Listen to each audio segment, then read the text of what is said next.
नमो नमः। संस्कृत ज्ञान शिक्षा में आप सभी का हार्दिक अभिनंदन है। प्यारे दोस्तों, प्यारे विद्यार्थियों, ये पाणिनि बैच की 47 नंबर की क्लास है। प्यारे साथियों, प्रत्यय चल रहा है और प्रत्यय में हमने कृदंत प्रत्यय कंप्लीट किया। उसके बाद तद्धित प्रत्यय हम पढ़ रहे हैं। प्यारे साथियों, यदि आप मेरे चैनल पे नए हैं तो मेरे चैनल को लाइक, शेयर और सब्सक्राइब जरूर करें। चलिए स्टार्ट करते हैं। हम तद्धित प्रत्यय पढ़ रहे हैं, उसमें भी हम 4 प्रत्यय कंप्लीट कर चुके हैं और हम पढ़ने वाले हैं त्वय प्रत्यय।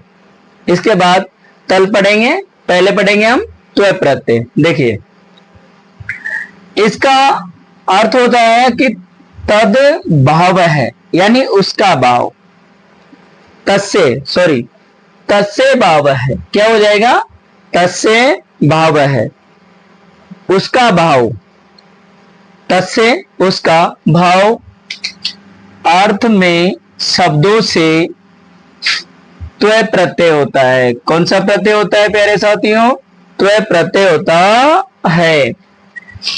त्वय प्रत्यांत शब्द नपुंसक लिंग में होते हैं, यानी त्वय प्रत्यय से बने हुए शब्द किस में होते हैं? नपुंसक लिंग में होते हैं। इसका त्वय शेष रहता है, यानी जो त्वय प्रत्यय का त्वय ही शेष रहता है। यह आपको ध्यान में रखना। त्वय प्रत्यय करना बहुत आसान है। इसमें शब्द में किसी प्रकार का कोई परिवर्तन नहीं होता है, यानी जैसा है उसी में हम क्या जोड़ते हैं? त्वय प्रत्यय जोड़ते हैं। और त्वय का भी त्वय ही रहता है, यानी त्वय ही शेष रहता है। तथा इसके रूप फल शब्द के समान बनते हैं। तथा इसके जो रूप है वो किसके समान बनते हैं? फल शब्द के समान। कैसे? जैसे फलम फले फलानी प्रथमा, फलम फले फलानी द्वितीया, फलेन फलाभ्याम फले तृतीया, फलाए फलाभ्याम फलेभ्ये चतुर्थी, फलात् फलाभ्याम फलेभ्ये पंचमी, फलस्य फलियो फलानाम षष्ठी, फले फलियो फलेषु सप्तमी। तो इस प्रकार फल शब्द की तरह चलेंगे और हम किस तरीके से बनाएंगे देखिए। आपको तो मेन पॉइंट याद रखना है। एक तो त्वय प्रत्यय का यानी तस्य भाव, उसका भाव है, या फिर त्वय प्रत्यय का त्वय शेष रहता है। इसके रूप फल शब्द के समान चलते हैं। त्वय प्रत्यय का त्वय शेष रहता है। त्वय प्रत्यय से बने हुए शब्द किसमें होते हैं? नपुंसक लिंग में होते हैं। देखिए, जैसे यहां दे रखा है लघु। क्या दे रखा है? लघु। लघु प्लस त्वय क्या हो जाएगा? लघु प्लस त्वय। तो देखना क्या बनेगा? नपुंसक लिंग में क्या बनेगा? लघुत्वम। है ना आसान? मैंने आपसे कहा था कि इसमें त्वय शब्द में त्वय प्रत्यय ऐड करते समय किसी प्रकार का कोई परिवर्तन नहीं करना। त्वय प्रत्यय का भी त्वय शेष रहता है। देव प्लस त्वय तो क्या बनेगा? देवत्वम।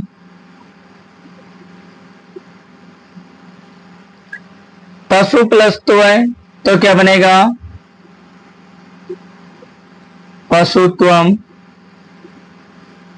समझ गए? कितना आसान है, बस आपको 1-2 बार देख लेना अच्छी तरीके से।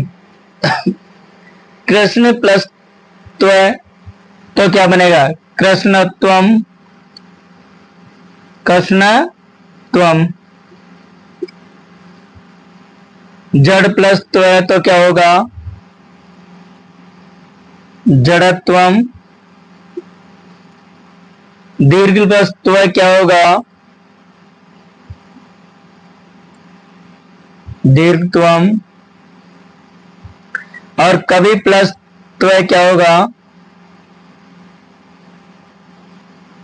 कवित्वम।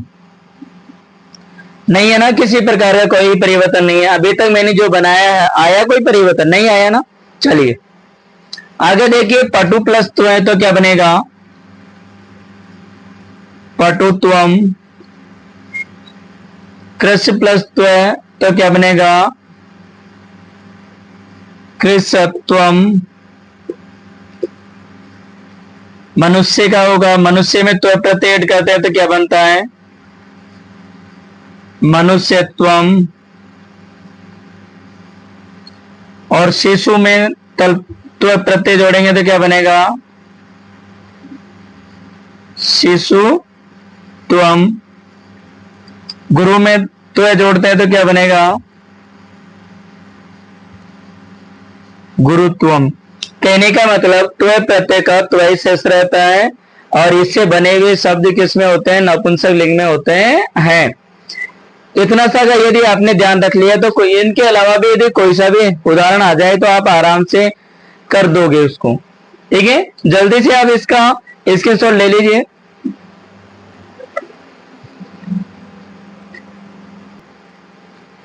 आप देखना, पहले हमने पढ़ा त्व प्रत्यय और हम पढ़ने वाले हैं तल प्रत्यय। क्या पढ़ रहे हैं? तल प्रत्यय। त्व में तो मैंने आपको बताया था कि त्व का त्व शेष रहता है। तल प्रत्यय में क्या होता है कि अर्थ, जैसे तल प्रत्यय त्व प्रत्यय हुआ कि तस्य भाव, यानी उसका भाव अर्थ में, दोनों ही प्रत्यय उसका भाव अर्थ में प्रयोग में किए जाते हैं। अर्थ में शब्दों से तल प्रत्यय होता है। तल प्रत्यांत शब्द स्त्रीलिंग में होते हैं। आपको ध्यान में रखना, त्व प्रत्यांत शब्द तो किस में बताए थे मैंने? नपुंसक लिंग में बताए थे। लेकिन जो तल प्रत्यांत शब्द होते हैं वो किस में होते हैं? स्त्रीलिंग में होते हैं। तल प्रत्यय में शब्द के अंत में ता लगता है। आपको ध्यान में रखना प्यारे साथियों कि तल प्रत्यय में देखिए, शब्द के अंत में जब हम किसी शब्द में तल प्रत्यय जोड़ते हैं तो वहां तल के स्थान पर पीछे क्या जोड़ा जाता है? ता जोड़ा जाता है, यानी ताई शेष रहता है। इसके रूप लता के समान चलते हैं। किसके किसके समान चलते हैं? लता, लते, लतः प्रथमा, लताम, लते, लतः द्वितीया। इस तरीके से रूप चलते हैं इसके, है ना। देखिए, जैसे लघु प्लस तल तो क्या बनेगा? बस ओनली कुछ नहीं करना, इन शब्दों में क्या जोड़ना है? पीछे ता जोड़ देना। क्या जोड़ देना? ता जोड़ देना। तो क्या होगा? लघुता। ठीक है। देव प्लस तल तो क्या बनेगा? होगा देवता। देखिए, ये शब्द है। आप किसी से भी पूछेंगे कि देवता शब्द पुल्लिंग है या स्त्रीलिंग है तो सभी क्या बताते हैं कि पुल्लिंग है। लेकिन आपको ध्यान में रखना कि यदि तल प्रत्यय से, क्योंकि देवता शब्द है, देव शब्द है मूल, और इसमें तल प्रत्यय जोड़ा जाता है तो देवता बनता है। तो तल प्रत्यय से बने हुए शब्द किसमें होते हैं? स्त्रीलिंग में होते हैं। तो क्या बनेगा? देवता। जैसे पशु प्लस तल तो क्या बनेगा?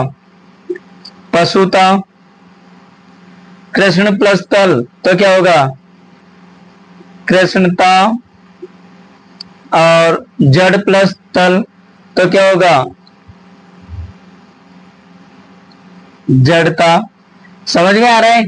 आपको बस कुछ भी नहीं करना, आपको क्या करना है कि जैसे हमने त्व प्रत्यय ऐड किया था सेम उसी तरीके से तल प्रत्यय हमें जोड़ना है। लेकिन तल प्रत्यय का एक थोड़ा सा अंतर होता है कि तल में क्या होता है कि ता शेष रहता है, यानी ता जुड़ता है। तो देखिए, जैसे लघु प्लस तल लघुता, देव प्लस तल देवता, पशु प्लस तल पशुता, और कृष्ण प्लस तल कृष्णता, जड़ प्लस तल जड़ता, और दीर्घ प्लस तल क्या होगा? दीर्घता।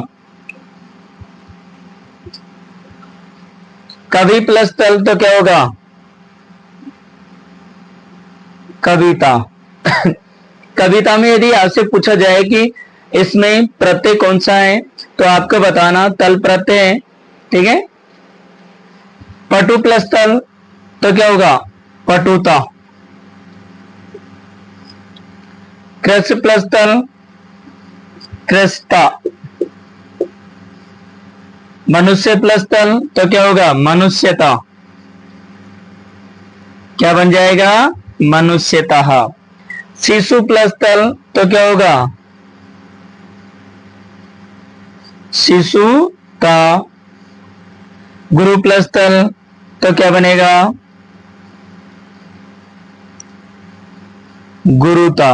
कहने का मतलब इसीलिए तो मैंने देखिए आपने देखा भी होगा कि चाहे संधि हो, प्रत्यय हो या उपसर्ग हो, मैंने जैसे प्रत्यय में हमने दो दो एक साथ आगे पीछे पढ़े हैं, इसका मतलब ये सोचिए कि दोनों के जो अर्थ हैं वो सेम होते हैं और इसी तरीके से आपको पढ़ना है और इसी तरीके से आपको याद रखना है।